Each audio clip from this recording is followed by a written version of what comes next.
नमस्कार, स्वागत है आपका। आप देख रहे हैं एसबीसीएन टाइम्स और आपके साथ मैं हूं वैशाली व्यास। आइए बुलेटिन की शुरुआत करते हैं इस वक्त की अहम खबरों के साथ। शराब ठेकेदार द्वारा मीडिया कर्मी को जान से मारने की धमकी देने के बाद मीडिया जगत में जमकर आक्रोश व्याप्त। मध्य प्रदेश अधिकारी कर्मचारी संयुक्त मोर्चा ने सौंपा ज्ञापन। आयुष्मान कार्ड सेंटर पर एजेंट नहीं पहुंचने से हो रही है परेशानी। खारोल खारीवाल समाज ने मनाया कुलदेवी का जन्मोत्सव। भारतीय रेड क्रॉस सोसाइटी ने जरूरतमंदों को बांटे कंबल। भावसार स्कूल के बच्चों ने धूमधाम से मनाया विधायक का जन्मदिन। अलावदा खेड़ी मामले में अखिल भारतीय श्री बलाई महासंघ ने सौंपा ज्ञापन। जिले के नाहरगढ़ में शराब ठेकेदार द्वारा मीडिया कर्मी को जान से मारने की धमकी देने के बाद मीडिया जगत में जमकर आक्रोश व्याप्त है। आक्रोश स्वरूप शुक्रवार को पत्रकार गणों व गणमान्य जनों द्वारा आरोपी शराब ठेकेदार व सरपंच पति नितेश चौहान के खिलाफ कड़ी कार्रवाई व गिरफ्तारी की मांग की गई। सभी पत्रकारों व गणमान्य जनों ने एकत्रित होकर मुख्यमंत्री शिवराज सिंह चौहान के नाम नाहरगढ़ थाने में सब इंस्पेक्टर भीम सिंह राठौर को ज्ञापन सौंपा। ज्ञापन के माध्यम से पत्रकारों ने चेतावनी देते हुए कहा कि अगर पुलिस जल्द ही आरोपी को गिरफ्तार नहीं करती है तो पत्रकार व जागरूक ग्रामवासी धरना प्रदर्शन करेंगे। Young media club, press club Mandsaur व प्रेस क्लब नाहरगढ़ ग्रामीण ने ज्ञापन सौंपकर बताया कि गत दिवस नाहरगढ़ के युवा जागरूक पत्रकार राजेंद्र उर्फ राजू सोनी पिता परमानंद सोनी को नाहरगढ़ शराब दुकान के ठेकेदार व ग्राम पंचायत कोलवा के सरपंच पति निर्धारी गांव निवासी नितेश चौहान ने अवैध शराब की खबर प्रकाशन से बौखलाकर फोन पर जान से मारने की धमकी दी, तो वहीं अपने नौकरों से गाड़ी चढ़वाकर खत्म करने की भी बात कही। उक्त मामले से आक्रोशित सभी पत्रकार गणों ने नाहरगढ़ थाने में एकत्रित होकर आरोपी पर कड़ी कार्रवाई की मांग का ज्ञापन सौंपा। इस दौरान बड़ी संख्या में पत्रकारगण व ग्रामवासी मौजूद रहे। को धमकी दी गई यहाँ के शराब ठेकेदार द्वारा, उस पर कार्रवाई की मांग को लेकर यहाँ पत्रकारों में रोष भी और ज्ञापन भी दिया। क्या कहना है? कल शाम को एफआईआर हो चुकी है, उस पर 294, 506, 507 की एफआईआर दर्ज कर ली गई है। आरोपी को गिरफ्तार करने का प्रयास किया जा रहा है। कौन है इसमें आरोपी? नितेश माछड़ा है।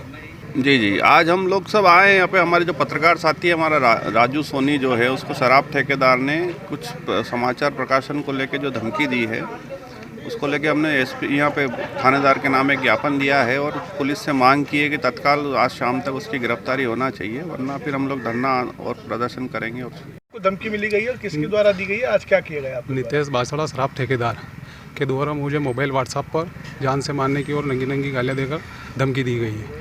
खबर प्रकाशित को लेकर क्या दारू की ठेके की खबर प्रकाशित नहीं करेगा, देवला जी और सब मेरे साथ है, अधिकारियों को नेताओं को जेब में रखता हूँ, तेरा पता भी नहीं चलने दूँगा तू कहाँ है, इस तरह की गाली गलौज की गई। आज क्या तो आज इस संदर्भ में पत्रकार संघ द्वारा ज्ञापन दिया गया है और पुलिस से मांग करते हैं कि उस पर कड़ी कसरी कार्रवाई करें। ऐसे में कभी कुछ होता आपके ऊपर तो उसका जिम्मेदार कौन होगा? नितेश ठेकेदार। मध्य प्रदेश अधिकारी कर्मचारी संयुक्त मोर्चा द्वारा प्रदेश के अधिकारियों कर्मचारियों की न्यायोचित मांगों के संबंध में मध्य प्रदेश शासन के मुख्यमंत्री के नाम जिला कलेक्टर को ज्ञापन सौंपा गया। अधिकारी कर्मचारियों ने अपनी विभिन्न अलग अलग प्रकार की मांगों का ज्ञापन मुख्यमंत्री शिवराज सिंह चौहान के नाम जिला कलेक्टर गौतम सिंह को सौंपते हुए कहा कि पुरानी पेंशन योजना लागू करने व अधिकारी कर्मचारियों की पदोन्नति करने सहित विभिन्न प्रकार की करीब 2 दर्जन मांगों को लेकर ये मांग पत्र सौंपा गया है। ज्ञापन से पहले सभी अधिकारी कर्मचारियों ने एकत्रित होकर जिला कलेक्ट्रेट कार्यालय में नारेबाजी कर प्रदर्शन किया। उसके बाद जिला कलेक्टर गौतम सिंह को ज्ञापन सौंपा। प्रदेश के संयुक्त मोर्चे ने पूरे मध्य प्रदेश की जो मांगे थी उसके संबंध में सभी जिलों में आज ज्ञापन दिया गया है। मूल रूप से हमारी मांग है कि सेंटर के सामान जो महंगाई समय पे हमें नहीं मिलती है, दूसरा नए लोगों को पेंशन की पात्रता नहीं हो रही है, स्टाफ की कमी है, पदोन्नति का लाभ नहीं मिल रहा है। ऐसे करके 23 मांगों को लेकर माननीय मुख्यमंत्री जी और चीफ सेक्रेटरी के नाम कलेक्टर महोदय को एक ज्ञापन दिया गया है। हाँ, 23 प्रांतीय कार्यालय के निर्देश अनुसार आज जो है 23 सूत्रीय मांगों के संबंध में आज कलेक्टर महोदय को ज्ञापन दिया है और आपको जो है बहुत तेज सिंह जी अध्यक्ष, उनने जो है आपको सभी पूरी मांगों के संबंध में विस्तृत दिशा निर्देश आपको बता ही दिए हैं और शासन हमारी मांगों को वाजिब मांगों को निराकरण करेंगे। इनकी मांगें जो है मुख्य रूप से जो महंगाई भत्ता वगैरह है, बहुत दिनों से जो पदोन्नतियां कर्मचारियों की रुकी हुई हैं और जो नए कर्मचारी हैं इनकी पेंशन स्कीम्स को लागू करने से संबंधित मूलतः है और लंबी चौड़ी लिस्ट है, इसको मैं ऊपर शासन तक भिजवा दूंगा। सरकार की अति महत्वाकांक्षी योजना आयुष्मान कार्ड को लेकर इन दिनों जहां शासन प्रशासन की ओर से आयुष्मान कार्ड बनाने हेतु पूरे प्रयास करवाए जा रहे हैं, तो वहीं सेंटर पर आयुष्मान कार्ड न बनने से कई जगह परेशानियों का सामना भी लोगों को करना पड़ रहा है। मामला मंदसौर से सामने आया है। यहां शहर के वार्ड नंबर 19 व 20 का सेंटर, जो कि स्थानीय गणपति चौक में बैक स्कूल में स्थित है, लेकिन यहां आयुष्मान कार्ड सेंटर पर एजेंट नहीं पहुंचने से लोगों को परेशानी का सामना करना पड़ रहा है। मामले की जानकारी देते हुए पार्षद सुनील बंसल ने बताया कि आयुष्मान कार्ड सेंटर गणपति चौक में स्थित बैंक स्कूल में लगाना निर्धारित है, लेकिन शुक्रवार दोपहर तक यहां कोई एजेंट नहीं पहुंचा, जिससे कि यहां आयुष्मान कार्ड बनवाने पहुंचे लोगों को परेशानी का सामना करना पड़ा। मामले में जिम्मेदार अधिकारियों को जानकारी देने के बाद भी कोई एजेंट यहां सेंटर पर कार्ड बनाने नहीं पहुंचा। पार्षद सुनील बंसल ने अनुविभागीय अधिकारी के नाम थाना प्रभारी को ज्ञापन सौंपते हुए उक्त एजेंट के खिलाफ कार्रवाई करने की मांग की है। ये कौन सी जगह और आप काय के लिए बैठे हुए हैं, यहाँ क्या हुआ? सर ये बैंक स्कूल है सर, वार्ड नंबर 19 का। यहाँ 19-20 का कैंप लगा है उसका, उसमें ऑपरेटर नहीं आया सर। यहाँ तो हम तो 2 दिन से यहीं पे हैं। अधिकारी आए यहाँ पे? जी सर, अधिकारी ऑपरेटर नहीं आया सर। आप नगर पालिका कर्मचारी? जी सर, नगर पालिका दरगाह में। लेकिन यहाँ पे अभी तक आयुष्मान कार्ड के जो ऑपरेटर वो नहीं आए सर। क्या लापरवाही किसकी है, क्या कहें सर? ये तो अधिकारी जाने सर। क्या परेशानी आ रही है? परेशानी वार्ड 19 में जो भारत सरकार की आयुष्मान की जो योजना है, जो नगर पालिका द्वारा अधिकारी हर वार्ड में नियुक्त किए गए हैं, वो वार्ड 19 में अभी कल भी कोई नहीं था और आज भी कोई नहीं है टेबल पे अधिकारी। तो हम पार्षद सहित हम भटक रहे हैं कि आगे अधिकारी कहाँ गए। कल नगर पालिका द्वारा पूरे हर वार्ड में लगाई थी ये कैंप, लेकिन यहाँ पे नहीं आए। यहाँ नहीं आए और आज भी नहीं है। क्या चाहते हैं आप? हम चाहते हैं कि अधिकारी आए और लोग जो भटक रहे हैं उनका कैंप लगा के उनका आयुष्मान कार्ड बनाया जाए और शासन की योजनाओं को उनको लाभ मिले। भैया भारत शासन की जो योजना है आयुष्मान कार्ड जिन लोगों के नहीं बने उनके लिए उन्होंने पूरे मंदसौर शहर में 20 से अधिक सेंटर बनाए, जिसमें से 2 सेंटर यहाँ बैंक स्कूल जो जनकुपुरा में स्थित है, यहाँ पर कल सुबह से आयुष्मान कार्ड बनने थे। पर जिसकी भी यहाँ ड्यूटी ऑपरेटर की थी वो अभी तक कल से लेकर आज तक वो यहाँ अपने केंद्र पर नहीं पहुँचा है। और जिन लोगों ने ड्यूटी लगाई और जो लोग इसको वाचिंग कर रहे हैं, उन सबसे मेरी बात करने पर आदरणीय बिहारी सिंह जी जो हमारे SDM साहब हैं, नगर पालिका का CMO साहब, माननीय तहसीलदार साहब और जो नगर पालिका में अजय जी शर्मा करके जो इसके प्रभारी नियुक्त कर रखा है, नोडल अधिकारी है जो भी है, उन सबको सूचना करने के बाद भी वो कोई भी व्यक्ति यहाँ पर व्यवस्था सुधारने में नहीं आया है। चूँकि ये जनकुपुरा क्षेत्र है और यहाँ लेबर वर्क ज़्यादा है, वो दिन भर से यहाँ घूम रहे। कल भी उन्होंने छुट्टी रख कर के हमारा आयुष्मान कार्ड बन जाएगा और आज भी यही काम हो रहा है। तो 200-250 रुपये कमाने वाला कल भी उससे छुट्टी रख ली, आज भी, और कोई सक्षम अधिकारी यहाँ कोई जवाब देने में। शासन की इतनी बड़ी योजना मिलती है इससे, उसके बावजूद भी शासन का इस पर ध्यान नहीं, मतलब क्या है? निश्चित रूप से कहीं ना कहीं ये झोलमाल है। मैं तो कह रहा हूँ शासन के आला अधिकारी को चाहिए कि जिनको काम दे रखा है उनके खिलाफ, ऐसे लोगों के खिलाफ तो रासुका लगानी चाहिए, ताकि ठेका लेने के पहले वो 50 बार सोचे।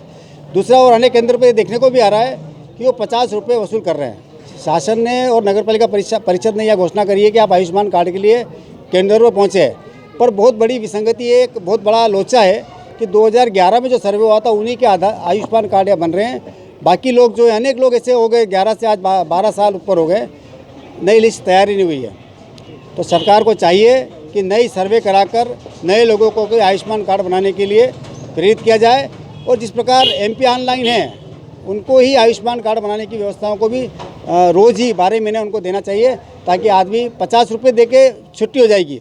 पर यहाँ जब आप कह रहे हो कि फ्री बन रहे हैं, पर अनेक सेंटरों पर देखने में आ रहा है कि वो 50 रुपये वसूल कर रहे हैं। तो ऐसे लोगों के खिलाफ, और जो लोग कर्तव्य स्थल पर नहीं पहुँचे उनके खिलाफ कार्रवाई होनी चाहिए, ताकि आने वाले समय में लोग लापरवाही। अखिल भारतीय क्षत्रिय खारोल खारीवाल समाज की कुलदेवी मां सागमदरी माताजी का जन्मोत्सव समाजजनों द्वारा धूमधाम से मनाया गया। इस अवसर पर पशुपतिनाथ अतिथि धर्मशाला से समाजजनों द्वारा भव्य शोभा यात्रा निकाली गई। शोभा यात्रा में बड़ी संख्या में समाज के महिला पुरुष शामिल हुए। वहीं शोभा यात्रा, जो कि पशुपतिनाथ अतिथि धर्मशाला से शुरू होकर पशुपतिनाथ मंदिर परिक्रमा करते हुए पुनः अतिथि धर्मशाला पहुंची, जहां विभिन्न कार्यक्रम आयोजित किए गए, जिसमें प्रमुख रूप से समाज के वरिष्ठ जनों का सम्मान व समाज के प्रतिभावान युवक युवतियों का सम्मान समारोह आयोजित किया गया। इस अवसर पर बड़ी संख्या में अखिल भारतीय खारोल खरीवाल समाजजन मौजूद रहे। खारोल जिलाध्यक्ष खारोल समाज मंदसौर हमारी माँ कुलदेवी शाकंभरी जन्मोत्सव के उपलक्ष्य में हर साल मनाई जाती है। वो 2-4 रोज कोरोना की वजह से नहीं मना पाए। इस साल फिर उसका आयोजन रखा गया है। माँ शाकंभरी का जन्मोत्सव है, सभी समाज बंधु द्वारा रखा गया है। कहाँ से यात्रा निकाली और कहाँ तक जाएगी? ये पशुपतिनाथ अतिथि गृह से पशुपतिनाथ मंदिर चारों तरफ होकर फिर अतिथि गृह में समापन होगा इसका। शिवनारायण खारोल है और हमारे खारोल समाज के माँ शाकंभरी की जयंती मना रहे हैं हम, और पशुपतिनाथ अतिथि गृह से मंदसौर पशुपतिनाथ मंदिर की परिक्रमा करके वापस हमारे पशुपतिनाथ अतिथि गृह में समापन होगा। आपका शुभ नाम? शिवनारायण खारोल। किस समाज द्वारा निकाली जा रही है? ये अखिल भारतीय क्षत्रिय खारोल खरीवाल समाज की कुलदेवी माँ शाकंभरी माता का जन्मदिन आज जन्मोत्सव मना रहे हैं। तो पशुपतिनाथ जी के अपने कौन सा अतिथि गृह से पूरे अपने मंदिर प्रांगण के पूरा चारों तरफ से परिक्रमा करते हो वापस वहाँ पे वो समापन है। क्या कार्यक्रम किए जाएंगे आज? जो भी बच्चे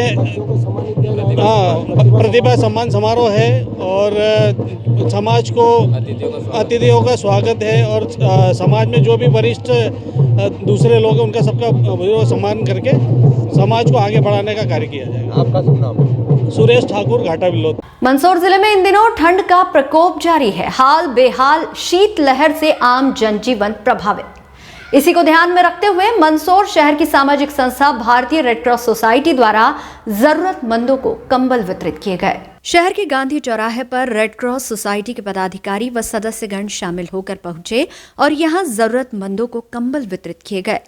वहीं ठंड के प्रकोप के बीच सावधानी बरतने की अपील भी की। गौरतलब है कि मंदसौर जिले सहित मालवांचल में इन दिनों ठंड अपना कहर बरपा रही है। आलम यह है कि लोगों का जनजीवन पूरी तरह प्रभावित हो चुका है। दिन हो या रात, लोगों को अलाव का सहारा लेना पड़ रहा है। इसी को देखते हुए सामाजिक संस्थाएं आगे आकर जरूरतमंदों को जरूरत की सामग्री वितरित कर रही है। भारतीय रेड क्रॉस सोसाइटी द्वारा भी सैकड़ों लोगों को कंबल वितरित किया गया। वहीं कहा गया कि उक्त कार्य अनवरत जारी रहेगा। आज कंबल बांटा गया? नहीं, अभी जो शीतलहर का प्रकोप दिख रहा है और बहुत सारे हमारे ऐसे व्यक्ति हैं जो ठंड से परेशान हैं, तो हम लोगों ने रेड क्रॉस सोसाइटी के माध्यम से कंबल वितरण का आयोजन रखा है। और जहाँ जहाँ भी अगर इस तरह के कोई पीड़ित व्यक्ति हैं तो हम उनको कंबल बांटेंगे। और हमारा प्रयास ये भी होगा कि और भी इससे हटकर भी यदि कोई हम लोग आगे की प्लानिंग कर रहे हैं कि ठंड से बचाव के लिए और भी जो साधन है, चाहे वो स्वेटर की बात हो या चप्पल की बात हो, उस पर भी हम लोग विचार करेंगे। और निश्चित रूप से इस सेवा के प्रकल्प को हम कंबल के रूप में नर सेवा के रूप में जोड़ते हैं और नारायण सेवा के रूप में देखते हैं। आज इसी कार्यक्रम में सभी रेड क्रॉस के प्रबंध समिति के सदस्य द्वारा आज गांधी चौराहे पे कंबल वितरण किया गया। ठंड से बचाव हो, अलाव जले, कंबल से सुरक्षा हो, ऐसी हम सब कोशिश कर रहे हैं। आज इसी कार्यक्रम में बांटे। कितने कंबल बांटा गया? करीब अभी 40 से 50 बांटे हैं। वो लगभग और 200 कंबल और हमारे पास है। हम बांटने का यहाँ से जाएंगे, बालाजी मंदिर जाएंगे, स्टेशन रोड जाएंगे, गणेश मंदिर जाएंगे, जहाँ जहाँ लगेगा कि पीड़ित है, ज़रूरतमंद है उनको। भारतीय रेड क्रॉस सोसाइटी के हमारे चेयरमैन भाई रिप्पी जी चावला और हमारे समस्त पदाधिकारीगण, हमारे सदस्यगण, साथ ही वहाँ के कर्मचारी और अधिकारीगणों ने मिलकर यहाँ पर आज, और अनेक समाज सेवी लोगों ने भी यहाँ आकर जो ज़रूरतमंद लोग हैं उन्हें कंबल का वितरण किया। चूँकि हम देख रहे हैं कि ठंड अपने यहाँ पर 60 डिग्री तक का टेम्परेचर हो चुका है, तो निश्चित रूप से उन्हें आवश्यकता थी। आज उन्होंने जितने भी लोग यहाँ 125 से 150 लोग हैं, उन सभी को उन्होंने कंबल का वितरण सभी सदस्यों ने अपने अपने हाथों से किया है। और मैं जो सामाजिक संगठन है मंदसौर में, अनेक लोग ऐसे हैं जो कंबल बांटते रहते हैं, उनसे भी निवेदन है कि आप आएँ, देखें, और जो लोग ऐसे ज़रूरतमंद हैं उनको अगर बिना कंबल के हैं तो आप उन्हें आप स्थान पर भी बांट सकते हैं। जहाँ जहाँ जैसे मंदिर है, ऐसे लोग हैं जो रात को सोते हैं, वहाँ बाँटें। तो ये पूरा हमारा जो सेवा बैंक का प्रकल्प है वो 1880वें दिन में आज पूर्ण होने जा रहा है। और हमारे आज में भोजन में सहयोगी 2-3 जने हैं और हम ईश्वर से प्रार्थना करते हैं कि आएँ। अगर आपके घर पर कोई शादी की सालगिरह हो, जन्मदिन हो, पुण्यतिथि हो, ऐसे अवसर पर भी आप सेवा बैंक के माध्यम से ज़रूरतमंदों की मदद कर सकते हैं। साथ आपके घर में अगर कोई पुराना स्वेटर है, शाल है, मफलर है, मोजे हैं, जूते हैं या कंबल है या चादर है, वो भी आप लाकर संकोच न करें, आप हमें दे जाएं या आप अपने हाथों से आकर हमारे साथ चलें, हम बंटवा दें, ताकि जो ज़रूरतमंद लोग हैं, जो जिस चीज़ की जिसको आवश्यकता है, वो नीचे तबके तक वो सारी चीज़ पहुंच जाए और आपके घर में से भी वो चीज़ निकलेगी। वो आपके तो काम की नहीं है, पर जो लेगा वो निश्चित रूप से खुश होगा और आपको दुआएं देगा। और मैं आपके चैनल के माध्यम से पुनः निवेदन करना चाहूँगा कि आप निश्चित रूप से अपनी अलमारी को खंगालें और उसमें जो कपड़े हैं और गर्म कपड़े वो भी लेकर आएँ। आप भी पार्षद हो, पर लेकिन अलाव का भी सारा है कि लोगों के लिए नगर पालिका द्वारा हर जांच किया जाता है और अलाव का सालाज नहीं लिया जा रहा है। निश्चित रूप से आपने जो प्रश्न उठाया है ठीक है। मैंने परसों के दिन ही जो नए सीएमओ साहब आए हैं उनसे संपर्क किया, उन्होंने कहा हमने 4-5 जगह भी अलाव चालू किया है। मैंने कहा मंदसौर में कम से कम 50 जगह अलाव की आवश्यकता है, आप तेज़ी के साथ। उसके बाद उन्होंने आज 4-5 पॉइंट बढ़ाए हैं और उनसे निवेदन है। मंदसौर विधायक व भाजपा के प्रदेश प्रवक्ता यशपाल सिंह सिसोदिया का शहर के भावसार स्कूल के नन्हे बच्चों द्वारा एक दिन पूर्व जन्म दिवस धूमधाम से मनाया गया। 7 जनवरी को शहर के लोकप्रिय विधायक यशपाल सिंह सिसोदिया का जन्मदिन है। इस अवसर पर भावसार धर्मशाला मंदसौर में संचालित होने वाले भावसार स्कूल के बच्चों ने विद्यालय परिसर में विधायक को आमंत्रित किया और यहां केक काटकर उनका जन्मदिन मनाया। बच्चों का ये प्यार देखकर विधायक यशपाल सिंह सिसोदिया सहित अन्य भाजपा जनप्रतिनिधियों ने सभी बच्चों को ठंड के प्रकोप से बचने हेतु स्वेटर वितरित किए। विधायक यशपाल सिंह सिसोदिया ने नन्हे बच्चों का खूब लाड़ दुलार किया और इस स्नेह को लेकर धन्यवाद भी दिया। अपने विधायक को अपने ही बीच पाकर नन्हे बच्चों में भी खासा उत्साह नजर आया, तो वहीं विद्यालय परिवार व अन्य गणमान्य जनों द्वारा भी विधायक यशपाल सिंह सिसोदिया को जन्म दिवस की बधाई शुभकामनाएं देते हुए उनका स्वागत सम्मान किया। देखिए, जन्मदिन मेरा 7 जनवरी को आता है, लेकिन दक्षिण मंडल के अध्यक्ष भाई अजय जी का विशेष आग्रह था। भावसारों के इस परिसर में, मंदिर में, धर्मशाला में एक विद्यालय का संचालन होता है और उसमें मध्यम परिवार के बेटे बेटियां पढ़ते हैं। अजय का हेतु यह था कि जन्मदिन भले ही 7 को, लेकिन आप 6 को आ जाइए और 6 जनवरी को बीच में इन बच्चों के हम कुछ स्टेशनरी देना चाहते हैं। शीत लहर का प्रकोप चल रहा है, स्वेटर देना चाहते हैं। यह भारतीय जनता पार्टी का ही संगठन कर सकता है और ये करके बता भी दिया है। जन्मदिन तो सबका आता है, लेकिन जनप्रतिनिधियों का जन्मदिन इस बात का आभास भी कराता है, हमें प्रेरणा भी देता है और ऊर्जा भी देता है। किसी जिम्मेदारी वाले पद पर हम बैठे हैं और जनता जो हमसे अपेक्षा करती है, संगठन जिस प्रकार से हमसे अपेक्षा करता है, हमारे अपने जो अधिकार है उन अधिकारों के अंतर्गत हम जनसेवा में जुटें। न केवल विकास के काम, बल्कि जो हितग्राही मूलक योजनाएं हैं, फिर चाहे वो शिक्षा से जुड़ी हो, चाहे वो स्वास्थ्य से जुड़ी हो, चाहे वो आंगनवाड़ियों से जुड़ी हो, शासन के विभिन्न विभागों के मध्य जो दरकार है जनता को, उसको पूरा करने का जो हमें अवसर जनता ने दिया है, तो जन्म दिवस के इस अवसर पर हमें यह भी नहीं भूलना चाहिए कि जनता जब आपके प्रति इतना स्नेह रखती है, तो जो हमारा कर्तव्य है और जनता का जो अधिकार है उसको हम देने में दिन दुनी और रात चौगुना परिश्रम करें, मेहनत करें। मुझे बेहद खुशी इस बात को लेकर के कि मैं जिस राजनीतिक दल का कार्यकर्ता हूँ वो भारतीय जनता पार्टी है और भारतीय जनता पार्टी ने हमको बहुत कुछ सिखाया। संगठन ने चरेवेती चरेवती चलते रहो चलते रहो, इस मंत्र को साधते हुए जनता की सेवा के संकल्प में हम जुटे हुए हैं। मैं दक्षिण मंडल की पूरी टीम का, अजय जी के नेतृत्व में जो टीम काम कर रही है, उसके प्रति मैं हृदय से आभार व्यक्त करना चाहता हूं कि जन्मदिवस के एक दिन पूर्व मुझे एक अच्छे संकल्प के प्रति इन्होंने प्रेरित किया।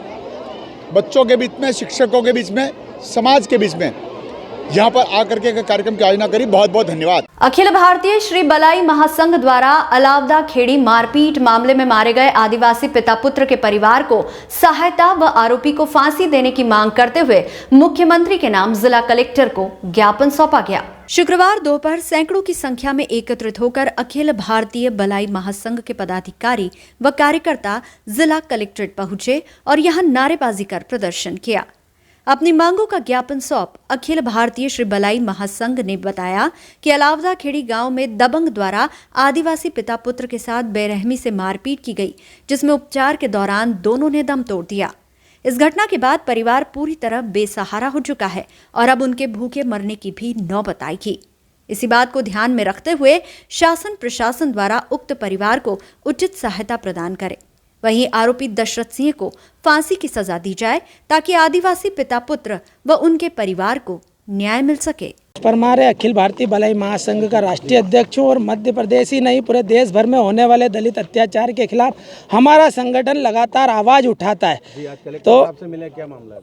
यह मामला पिछले दिनों आपके मंदसौर जिले के अम्बावदा खेड़ा करके गांव में यहाँ पर अलावदा खेड़ा करके गांव में यहाँ पर मजदूर आदिवासी जो थानला से आपके यहाँ पर मजदूरी करने आए थे, पिता पुत्र की दर्दनाक मृत्यु हो गई है। उन्हें पीट कर मारा गया है। गांव के दबंगों द्वारा मारपीट करके उन्हें जघन्य हत्या की गई है। उसके खिलाफ हमने यहाँ पर जो है ज्ञापन प्रेषित किया कि पिता पुत्र की मृत्यु के पश्चात अब उनके घर में कोई कमाने वाला नहीं है तो शिक्षा दीक्षा की तो बात दूर की है, भूखों मरने की नौबत आ जाएगी। ऐसी स्थिति में आप परिवार के एक सदस्य को शासकीय सेवा में रखें, साथ ही आर्थिक मुआवजे के तौर पर आप कम से कम उनको 1 करोड़ रुपए की मुआवजा राशि दें। और समाज को ऐसी शंका है, कुशंका है कि मारने वाला कोई एक व्यक्ति नहीं है, क्योंकि मरने वाले 2 हैं तो अपनी आत्मरक्षा के लिए तो वो बहुत कुछ प्रयास कर सकते थे, किंतु मारने वाला पुलिस प्रशासन और मीडिया ये बता रहे हैं कि एक है और हमें शंका है कि वो अनेक है। तो कृपया उसकी जाँच की जाए, विस्तार से जाँच की जाए, CBI जाँच की जाए, जिससे अन्य आरोपियों का पता लगे और अन्य आरोपियों को भी गिरफ्तार करके उन पर कड़ी कार्रवाई की जाए।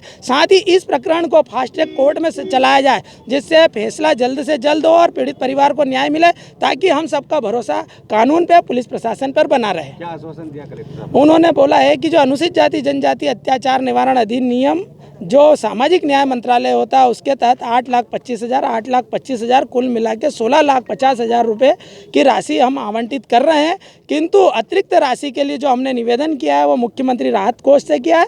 साथ ही हमने जो है रेड क्रॉस सोसाइटी के लिए भी निवेदन किया कि आप अतिरिक्त मदद करिए। तो उन्होंने बोला हमारी बातों को इस पत्र के माध्यम से माननीय मुख्यमंत्री तक पहुँचाएंगे, अग्रेषित करेंगे। उधर से जैसा भी होता है अच्छे से अच्छा मुआवजा राशि दिलाने की कोशिश करेंगे। माननीय कलेक्टर महोदय। क्या नाम आपका? मनोज परमार, राष्ट्रीय अध्यक्ष अखिल भारतीय भलाई महासंघ। इस बुलेटिन में फिलहाल इतना ही। लगातार न्यूज अपडेट्स के लिए देखते रहिए SBCN टाइम्स। नमस्कार।